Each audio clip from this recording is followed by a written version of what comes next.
Katika shughuli ambayo ilikuwa inafanyika Jumamosi yanazungumzia Eid al-Fitr, yeye alikuwa ni nani pale kwenye shughuli? Karibu sana. Asante. Naam. Asalamu alaykum wa rahmatullahi wa barakatuh. Amani ya Mwenyezi Mungu iwe nanyi wasikilizaji wa El Olam FM. Kwa majina naitwa Hamisi Juma Hamisi.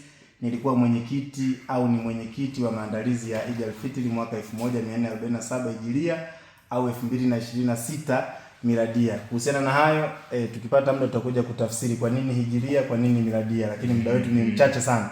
Sasa kipekee leo tumekuja kuzungumza, lakini kwanza ningeomba kwanza nianze kwa kushukuru kia vizuri sana.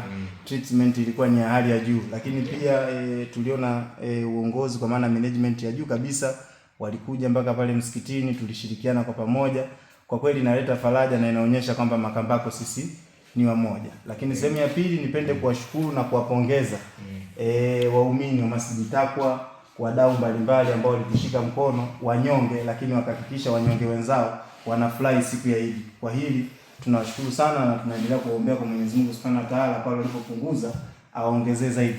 Lakini shukrani za tatu na za kipekee nipende kumshukuru pia mbunge wetu Godfrey Chongolo na waziri wa kilimo wa Tanzania kwa kuwashika mkono maimamu Godfrey Chongolo alihakikisha nao wanafurahika katika siku hii. Kwa shukrani naona limekaa katika sura hiyo, lakini nimeongozana hapa tulialonji mashindano yetu ya adhana, lakini pia usomaji wa suratul Fatiha. Mchuano ulikuwa mkali sana. Kwenye mashindano ya adhana walifungamana watatu kwa mujibu wa majaji. Walikuwa wamefungamana washiriki watatu, wote walipata alama sawa. Baada ya hapo likapelekwa kwa waumini waamue kwa kula.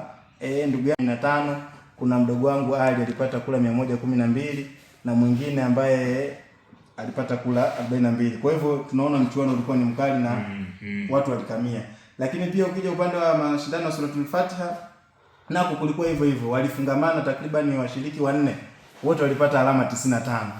Ni kiasi gani naona mama zangu pia walikuwa wamekamia, lakini wapili wao ambao tunasema hao wote 4 tuliwapa namba 1 kwa sababu muda ulikuwa utoshi mpaka tunaingia muda wa swala ya dhuhuri, bado yani mtifuano ni mkali sana. Kwa hivyo tukaamua wale wote mshindi wa kwanza, lakini kuna binti yao Sumaia binti Nuhu ambaye yeye akawa ndo tumempa ushindi wa pili. Kwa hivyo tulikuwa tuna watu 5 kama